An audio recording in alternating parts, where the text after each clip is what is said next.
અને વોર રૂમની શરૂઆત કરીએ તો ગુજરાતની રાજનીતિમાં ઘમાસાણ મચવાની શરૂઆત થઈ ગઈ છે, કારણ કે વિધાનસભાની ચૂંટણીને આજે હવે ગણતરીના જ મહિનાઓ બાકી રહ્યા છે અને તમામ પક્ષો એડી ચોટીનું જોર લગાવી રહ્યા છે આ ચૂંટણીને જીતવા માટે. અને તમામ પક્ષોના રાજકીય મોટા ચહેરાઓ, દિગ્ગજ નેતાઓ હવે ગુજરાતમાં ધામા નાખી રહ્યા છે. ગુજરાતમાં તેમના પ્રવાસ વધી રહ્યા છે. એક તરફ ભારતીય જનતા પાર્ટી છે કે જેમનું 27 વર્ષથી એક હથ્થું શાસન છે ગુજરાતમાં, અને આ ભારતીય જનતા પાર્ટીએ 182 માંથી 182 બેઠકો જીતવાનો લક્ષ્યાંક રાખ્યો છે. બીજી બાજુ કોંગ્રેસ હવે પરિવર્તન માટે પ્રયાસ કરી રહી છે. તો આ વખતે નવી પાર્ટીએ પણ ગુજરાતની ચૂંટણીમાં ઝંપલાવ્યું છે. અલગ અલગ 6 દ્રશ્યો જે અમે આપને બતાવી રહ્યા છીએ. એક તરફ આમ આદમી પાર્ટીના રાષ્ટ્રીય સંયોજક અરવિંદ કેજરીવાલ ગુજરાતમાં છે, મનીષ સિસોદિયા ગુજરાતમાં છે અને તેઓ ગુજરાત સરકાર પર પ્રહાર કરી રહ્યા છે. તો બીજી બાજુ ભારતીય જનતા પાર્ટીનો કદ્દાવર નેતા વડાપ્રધાન નરેન્દ્ર મોદી, કદ્દાવર ચહેરો 27 અને 28 ઓગસ્ટે ગુજરાતમાં આવવાના છે. તો રાહુલ ગાંધી પણ 5 સપ્ટેમ્બરથી ચૂંટણીના શ્રી ગણેશ કરવાના છે, ચૂંટણી પ્રચારના. અને આ તરફ બેઠકોનો ધમધમાટ શરૂ થઈ ગયો છે, કારણ કે એક તરફ કોંગ્રેસે હવે ચૂંટણી મંથન શરૂ કરી દીધું છે, તો કર્ણાટકના પૂર્વ રાજ્યપાલ અને ભારતીય જનતા પાર્ટીનો એક મોટો ચહેરો વજુભાઈ વાળા પણ સક્રિય થયા છે. અને આ વખતની ચૂંટણીમાં તેમને કોઈ મહત્વપૂર્ણ ભૂમિકા આપવામાં આવી શકે છે. તો આ તરફ ભૂપેન્દ્ર યાદવ પણ ગુજરાતમાં છે અને ભાજપમાં સંગઠનાત્મક બેઠકોનો દોર શરૂ થઈ ગયો છે.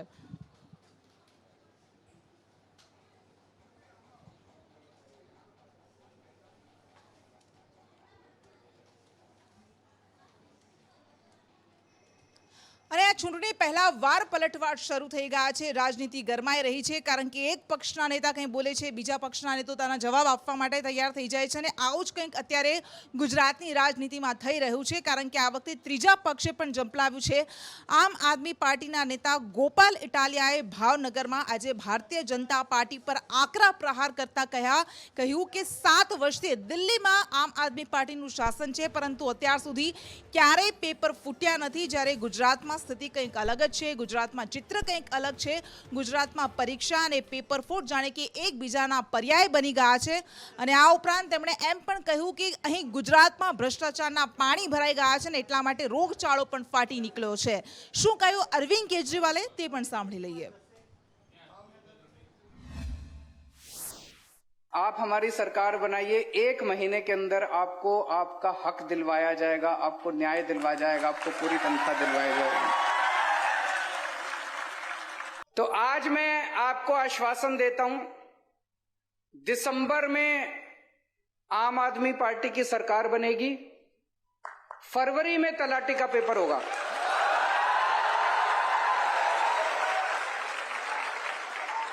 फरवरी में तलाटी का पेपर होगा. अप्रैल तक नतीजे आ जाएंगे और अप्रैल के महीने में जो जो सफल कैंडिडेट होंगे उनकी पोस्टिंग हो जाएगी.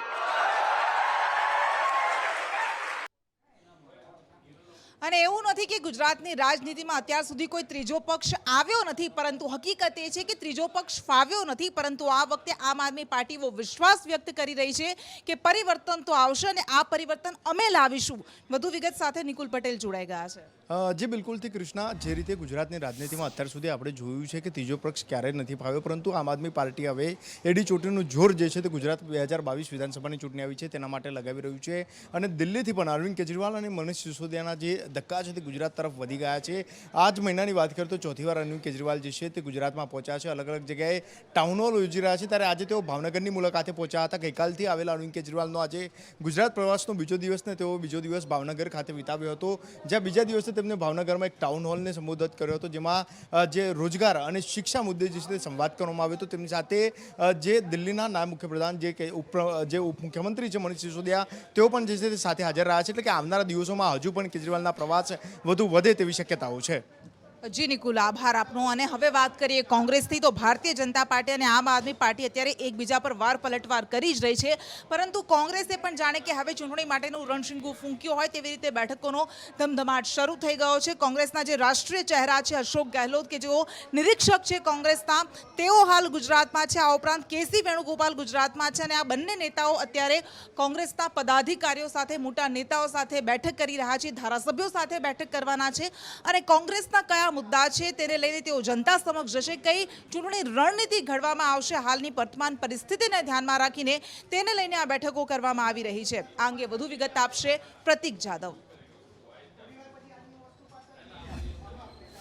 કૃષ્ણા, ભારતીય જનતા પાર્ટી અને આમ આદમી પાર્ટી બંને એકબીજાના સામે નિવેદન કરવામાં વ્યસ્ત છે, ત્યારે ગુજરાત કોંગ્રેસ છે તેમનું સંગઠન મજબૂત કરવામાં હોય તેમ લાગી રહ્યું છે, કારણ કે ગુજરાત કોંગ્રેસના નિરીક્ષક અને રાષ્ટ્રીય મહામંત્રી કેસી વેણુગોપાલ ગુજરાતની મુલાકાતે છે અને ગુજરાતની મુલાકાત દરમિયાન તેમણે તેમના કાર્યકર્તાઓ સાથે મિટિંગ કરી હતી, તેમજ ધારાસભ્યો સાથે પણ મિટિંગ યોજવામાં આવી છે. સાથે જો વાત કરવામાં આવે તો આગામી 5મી સપ્ટેમ્બરે રાષ્ટ્રીય નેતા રાહુલ ગાંધી પણ ગુજરાતની મુલાકાત લેશે અને ગુજરાત મુલાકાત દરમિયાન તે એક દિવસ દરમિયાન તેમના કાર્યકર્તા અને નેતાઓ સાથે મિટિંગ કરશે. સાથે જો વાત કરવામાં આવે તો ચૂંટણી ઢંઢેરો છે તેના શ્રી ગણેશ પણ કરશે. એટલે કહી શકાય કે અશોક ગેહલોત જ્યારે એક અઠવાડિયામાં 2 વખત ગુજરાતની મુલાકાત લેતા હોય ત્યારે તેમની આ મુલાકાત દરમિયાન ગુજરાત કોંગ્રેસનો ચૂંટણી ઢંઢેરો શું હશે, કયા ઉમેદવારોને ટિકિટ ક્યાંથી આપી તે અંગેની ચર્ચા થશે અને આ ચર્ચા પૂર્ણ થયા બાદ રાહુલ ગાંધી 5મી સપ્ટેમ્બરે ગુજરાત આવશે અને ગુજરાતમાંથી ગુજરાત કોંગ્રેસના ચૂંટણી ઢંઢેરાના શ્રી ગણેશ કરશે. એટલે કહી શકાય કે હવે Gujarat Congress full on action મોડમાં જોવા મળી રહ્યું છે અને આગામી 2022 વિધાનસભાની ચૂંટણી જીતવા માટે કમરતોડ તૈયારી કરી રહ્યું છે. જી બિલકુલ પ્રતિક, આભાર આપનો તમામ વિગત માટે. તો કોંગ્રેસ આ તરફ બેઠકો કરી રહી છે, રાહુલ ગાંધી ગુજરાતમાં આવવાના છે, તો આ તરફ નરેન્દ્ર મોદી ગુજરાતમાં આવવાના છે અને ભારતીય જનતા પાર્ટીના જે મોટા ચહેરાઓ છે જે સંગઠનને લઈને કામગીરી કરી રહ્યા છે તેઓ હાલ બેઠકો કરી રહ્યા છે અથવા તો બેઠકો કરવાના છે. ભૂપેન્દ્ર યાદવ કે જેઓ ગુજરાતમાં આવવાના છે અને ભારતીય જનતા પાર્ટીના સંગઠનમાં જે મહત્વપૂર્ણ ભૂમિકાઓ ભજવે છે તમામ પદાધિકારીઓ સાથે તેઓ બેઠક કરવાના છે, ધારાસભ્યો સાથે બેઠક કરવાના છે. આ અંગે વધુ વિગત આપશે મયુર સોની.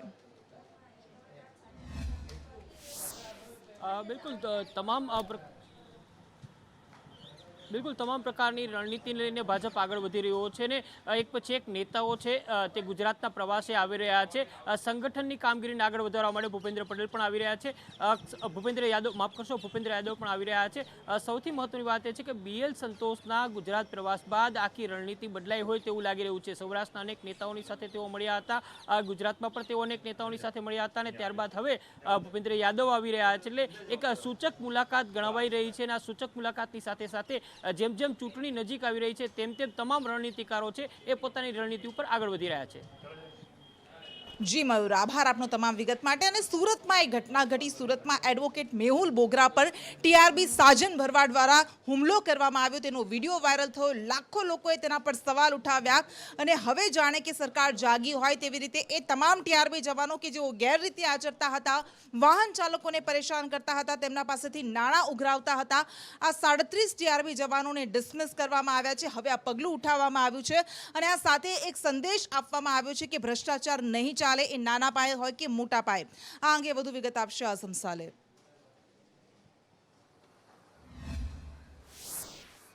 કૃષ્ણા, જે રીતે તમે કીધું કે ભ્રષ્ટાચાર નહીં ચાલશે, બસ આ જ ફરિયાદો ઘણા સમયથી સુરત શહેરના અલગ અલગ વિસ્તારમાંથી ઉઠતી હતી કે TRB જવાનો વગર યુનિફોર્મે લોકોને હેરાન કરે છે, દંડ પેટેના નામે વસૂલી કરે છે, પોલીસ કર્મચારીની હાજરી ન હોવા છતાં પણ મેમો ફાળવામાં આવતા હોવાની અનેક ફરિયાદો સામે આવી હતી. પરંતુ જે તે સમયે પોલીસે આ કોઈ વાત પર ધ્યાન ના આપ્યું હતું. પરંતુ અચાનક જ એડવોકેટ જે મેહુલ બોગરા છે એના પર હુમલો કરવામાં આવે છે. TRB જવાન જે સુપરવાઇઝર તરીકે ફરજ બજાવતો સાજન ભરવાડ સોશિયલ મીડિયામાં લાઈવ થઈ જાય છે. આ હુમલો કરવાના આખા પ્રતિઘાત પડી રહ્યા છે કે રાજ્યના અંદર અનેક વકીલો દ્વારા રેલી અને વિરોધ પ્રદર્શન કરવામાં આવ્યું હતું. આવતીકાલે સુરત શહેરના અંદર પણ કોર્ટ પરિસરમાંથી જે છે વકીલોની એક રેલીનું આયોજન છે, જે સુરત કલેક્ટર અને સુરત પોલીસ કમિશનરને આ સમગ્ર મામલે આવેદનપત્ર આપશે. પરંતુ તે પહેલાં જ કહેવાય ને કે દેર આયે દુરુસ્ત આયે, આ કહેવત લાગુ થાય છે સુરત ટ્રાફિક ડિપાર્ટમેન્ટને, કારણ કે 37 જેટલા TRB જવાનોને હવે સસ્પેન્ડ ડિસમિસ કરી નાખવામાં આવ્યા છે, હકાલપટ્ટી કરી નાખવામાં આવી છે. એમને કારણે બતાવવામાં આવી રહ્યું છે કે 37 પૈકીના કેટલાક તો એવા TRB જવાન હતા જે કેટલા મહિનાઓથી નોકરી પર નથી આવતા હતા અને કેટલાક એવા હતા જે પોઈન્ટ્સના ઉપર ટ્રાફિક નિયંત્રણ કરવાની જગ્યાએ મોબાઈલમાં વ્યસ્ત રહેતા હતા. પરંતુ કૃષ્ણા, સવાલ એ છે કે એડવોકેટ પર હુમલો થયા બાદ ટ્રાફિક ડિપાર્ટમેન્ટની છબી ખરડાય ત્યારે હવે એમની આંખ ખુલી છે અને 37 જેટલા TRB જવાનોને કસૂરવાર ઠરવીને એમને ડિસમિસ કરી નાખવામાં આવ્યા છે. જી આઝમ, આભાર આપનો તમામ વિગત માટે. અને ચૂંટણી નજીક આવી રહી છે એટલે નેતાઓના આંટાફેરા તો વધી જ રહ્યા છે, પરંતુ આ સાથે અન્ય એક બદલાવ એ પણ આવ્યો છે કે જે આંદોલનો લાંબા સમયથી ચાલતા હતા, જે મુદ્દાઓને લઈને લાંબા સમયથી ધરણા કરવામાં આવી રહ્યા હતા, એક બાદ એક હવે તેનો નિકાલ આવવાની શરૂઆત થઈ રહી છે, તેનો ઉકેલ આવવાની શરૂઆત થઈ રહી છે.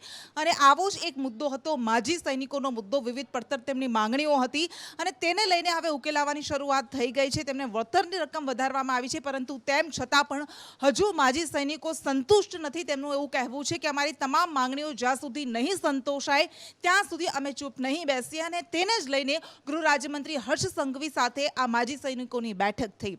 આ અંગે વધુ વિગત આપશે હિરેન.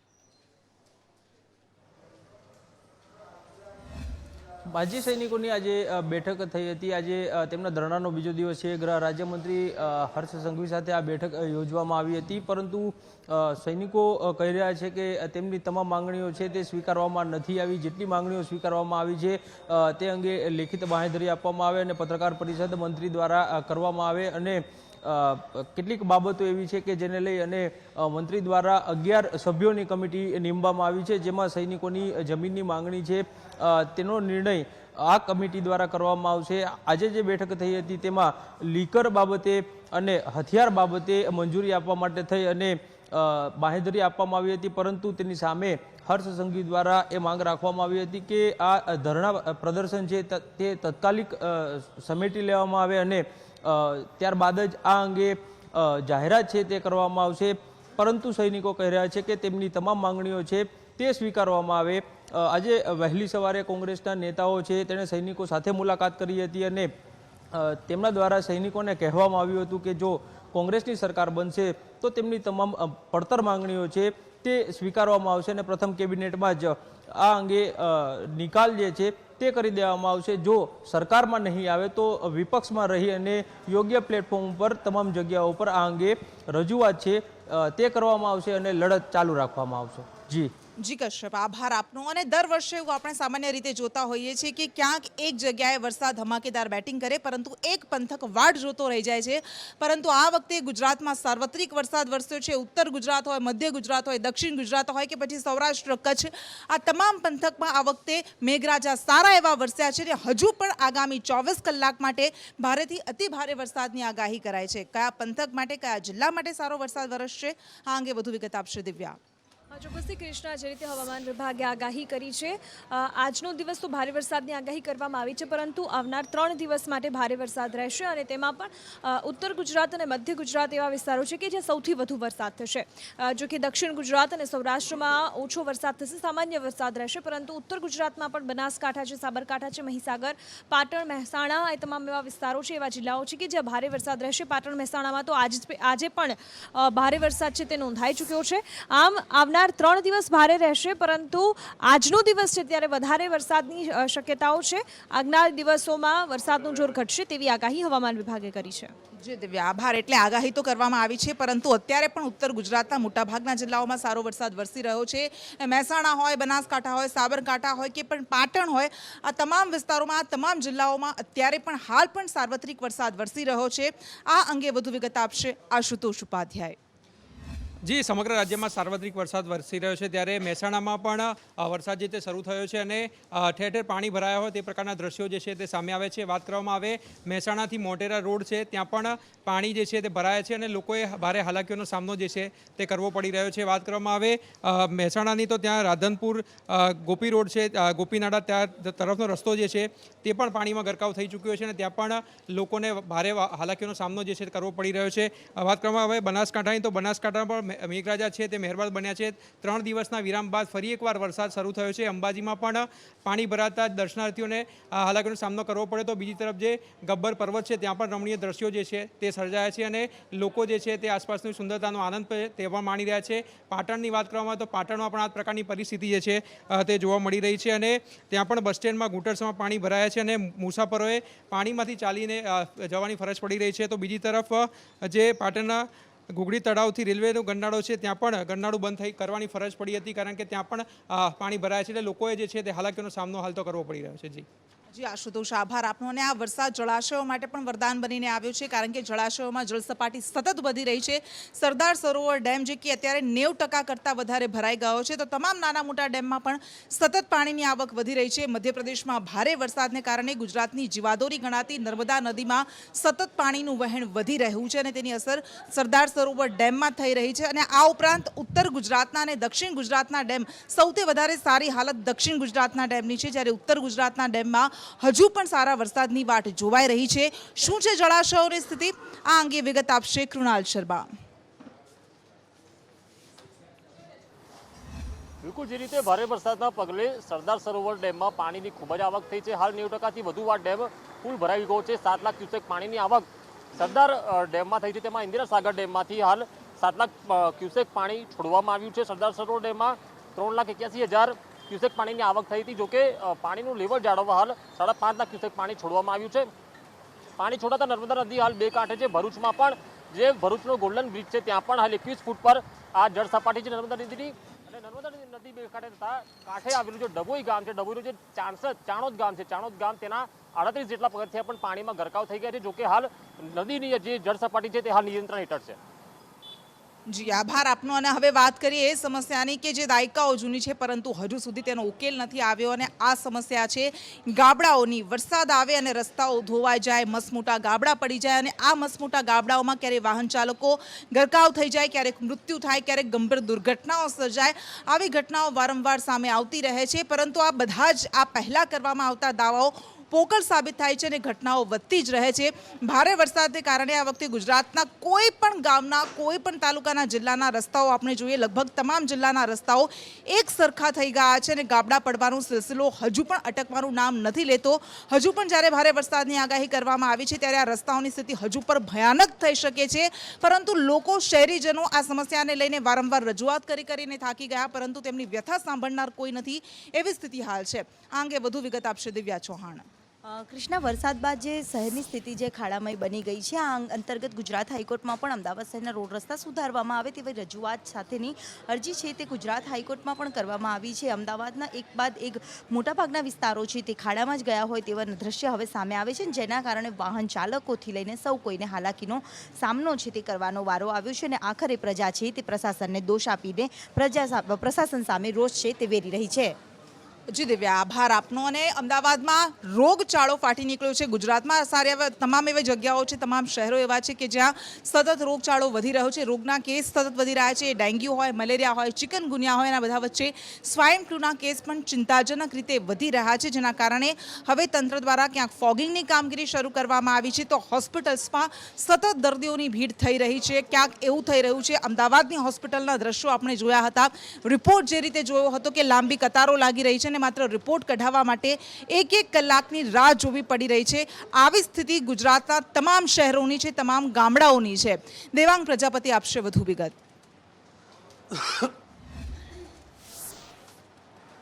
કૃષ્ણા, ફરી એક વખત ચોમાસાની ઋતુની અંદર અમદાવાદ મ્યુનિસિપલ કોર્પોરેશન રોગચાળાને લઈને નિષ્ફળ સાબિત થઈ રહ્યો તેવા આંકડાઓ સામે આવી રહ્યા છે. મહત્વની વાત છે કે અમદાવાદ શહેરમાં રોગચાળાની સાથે સાથે સ્વાઇન ફ્લૂના કેસની અંદર પણ બહોળો વધારો થયેલો જોવા મળી રહ્યો છે. મહત્વની વાત છે કે અમદાવાદ શહેરમાં જો રોગચાળા પર વાત કરીએ તો 20 દિવસમાં મેલેરિયાના 144 કેસ આવ્યા છે, ડેન્ગ્યુના 132 કેસ આવ્યા છે, ચિકનગુનિયાના 25 કેસ, ઝાડા ઉલટીના 660 કેસ આવ્યા છે, કમળાના 135 કેસ અને ટાઇફોઇડના 239 કેસ નોંધાયા છે. ત્યારે કોલેરાના 9 જેટલા કેસ પણ નોંધાયા છે. સાથે જ વાત કરીએ સ્વાઇન ફ્લૂની વાત કરીએ તો 22 દિવસમાં સ્વાઇન ફ્લૂના માત્ર 22 દિવસની અંદર 509 કેસ નોંધાયા છે.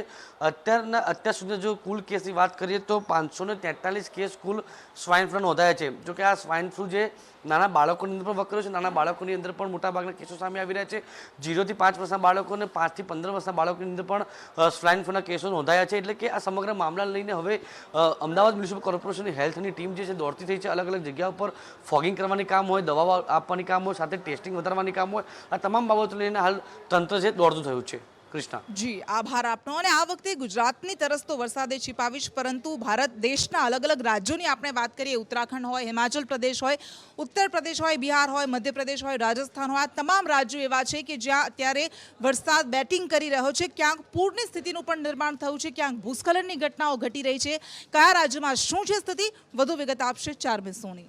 કૃષ્ણા, અત્યારે દેશના લગભગ 8થી વધુ રાજ્યો એવા છે કે જે અત્યારે પૂરનો સામનો કરી રહ્યા છે. અનેક રાજ્યોમાં અત્યારે જે પહાડી રાજ્યો છે ત્યાં ભૂસ્ખલન અને પૂરની સ્થિતિ છે, તો જે મેદાની રાજ્યો છે ત્યાં બધે જ અત્યારે નદીઓના જળસ્તર વધ્યા છે અને સતત વરસાદ થઈ રહ્યો છે, એના કારણે પૂરની સ્થિતિ છે. જો મધ્યપ્રદેશની વાત કરીએ તો મધ્યપ્રદેશમાં છેલ્લા 36 કલાકમાં વરસાદે ભારે કહેર મચાવ્યો છે. ખૂબ જ ભારે વરસાદના કારણે મધ્યપ્રદેશની અનેક નદીઓ છે એના જળસ્તર વધ્યા છે અને સાથે જ અનેક વિસ્તારો એવા છે કે જ્યાં વરસાદી પાણી ભરાયા છે. જો ભોપાલની વાત કરીએ તો બોપાલના જ 12થી વધુ એરિયા એવા છે કે જ્યાં અત્યારે વરસાદી પાણી ભરાયેલા છે અને લગભગ ઘૂંટણથી ઉપરના પાણી ત્યાં ભરાયેલા છે. સાથે જ મધ્યપ્રદેશના અનેક જે જિલ્લાઓ છે ત્યાં પણ વરસાદી માહોલ છે ને એના જ કારણે જે મધ્યપ્રદેશના મુખ્યમંત્રી છે શિવરાજસિંહ ચૌહાણ, એમણે પણ રેસ્ક્યુ ઓપરેશન્સ કેવા ચાલી રહ્યા છે, ક્યાં ક્યાં પૂરની સ્થિતિ છે તમામનો તાગ મેળવ્યો હતો અને હેલિકોપ્ટર રાઇડ પણ કરી હતી અને એના દ્વારા એમણે નિરીક્ષણ કર્યું હતું કે પૂરની કેવી સ્થિતિ છે. સાથે સાથે રાજસ્થાનની વાત કરીએ તો રાજસ્થાનમાં પણ ભારે વરસાદના કારણે કોટા છે, બારા છે, એ તમામ જે જિલ્લાઓ છે ત્યાં અત્યારે પૂરની સ્થિતિ છે, પાણી ભરાઈ ગયા છે, વાહન વ્યવહાર ખોરવાઈ ગયો છે અને સાથે જ શાળા કોલેજો પણ બંધ કરવાની સ્થિતિમાં આવી ગયા છે. સાથે જ રાજસ્થાનમાં હજુ પણ વરસાદનું એલર્ટ આપવામાં આવ્યું છે. ઉત્તર પ્રદેશની વાત કરીએ તો ગંગા અને યમુના બંને નદીઓ અત્યારે પોતાના જે ભયજનક સપાટી છે એનાથી ઉપર વહી રહી છે અને એના જ કારણે પ્રયાગરાજમાં પણ વરસાદી તાંડવ જોવા મળી રહ્યું છે. સાથે જ અનેક એવા ગામો છે કે જે ગંગા નદીના કિનારે વસેલા છે ત્યાં પણ અત્યારે ભયજનક સપાટીના કારણે વરસાદી પાણી ગામોમાં ઘૂસી ગયા છે અને રેસ્ક્યુ ઓપરેશન કરવાની ફરજ પડી છે. હિમાચલ પ્રદેશની વાત કરીએ તો ત્યાં પણ ભૂસ્ખલનની સતત ઘટનાઓ બની રહી છે. ઉત્તરાખંડ હોય, હિમાચલ પ્રદેશ હોય, આ જે પહાડી પ્રદેશો છે ત્યાં વરસાદ પણ છે અને સાથે સાથે ભૂસ્ખલન અને પહાડો પરથી જે પણ તણાઈને આવી રહ્યું છે બધાના કારણે રોડ રસ્તાને નુકસાની થઈ રહી છે અને સાથે સાથે વાહન વ્યવહાર પણ ખોરવાયો છે. કૃષ્ણ જી ચાર્મી, આભાર આપનો. અને હવે વાત કરીએ એક એવા મુદ્દાની કે જેણે દેશની રાજનીતિમાં ચર્ચા છેડી છે અને આ ચર્ચા સુપ્રીમ કોર્ટ સુધી પહોંચી ગઈ છે. રેવડી કલ્ચર વર્સસ કલ્યાણ યોજના. કોઈ કહી રહ્યું છે કે આ રેવડી કલ્ચર છે, કોઈ કહી રહ્યું છે કે આ તો લોકોની સુખાકારી માટે જાહેર કરવામાં આવતી જાહેરાતો છે. પરંતુ આ બધા વચ્ચે સુપ્રીમ કોર્ટે શું કહ્યું? સુપ્રીમ કોર્ટ દ્વારા એવું કહેવામાં આવ્યું છે કે કયા રાજકીય પક્ષને અમે ટકોર કરીએ, કારણ કે બધા જ રાજકીય પક્ષો આ મુદ્દે સરખા છે. તમામ રાજકીય પક્ષોએ અત્યાર સુધી ચૂંટણી જીતવા માટે આવી મફતની રેવડીઓની જાહેરાત કરી જ છે, તો પછી કયા પક્ષને અમે ટકોર કરીએ? શું કહ્યું સુપ્રીમ કોર્ટે? વધુ વિગત આપશે અજય યાદવ. देखिए, निश्चित तौर पे रेवड़ी कल्चर जैसा शब्द प्रधानमंत्री नरेंद्र मोदी ने अपने एक संबोधन में किया था और जिसमें ये कहा था कि इससे देश की अर्थव्यवस्था को नुकसान होता है और उसी के बाद कहीं न कहीं एक बहस चल निकली और इसी बात को लेकर के अश्विनी उपाध्याय की तरफ से सुप्रीम कोर्ट में एक याचिका डाली गई जिसमें ये कहा गया कि रेवड़ी कल्चर की घोषणा करने वाली जो पार्टियां हैं उससे देश की अर्थव्यवस्था को नुकसान पहुँचता है और ऐसी पार्टियों पर बैन होना चाहिए। उसी मामले पर सुनवाई लगातार कई बार से चल रही थी, लेकिन आज की सुनवाई में सुप्रीम कोर्ट ने यह कहा कि इस पर बहस होनी चाहिए कि क्या ये रेवड़ी कल्चर सही है या गलत है। और इसको सुप्रीम कोर्ट ने गंभीर मुद्दा बताते हुए कहा कि दरअसल देश के कल्याण के लिए इस मुद्दे पे बहस की जरूरत है। लेकिन कुछ पार्टियों के द्वारा ये कहा गया कि ये कैसे तय किया जाएगा कि राज्य की जनता के हित में क्या है और क्या नहीं, राज्य सरकारों को क्या करना चाहिए। इसको लेकर के न सिर्फ प्रधानमंत्री नरेंद्र मोदी के ऊपर हमले किए गए थे बल्कि सुप्रीम कोर्ट की सुनवाई पर भी सवाल उठाए गए थे।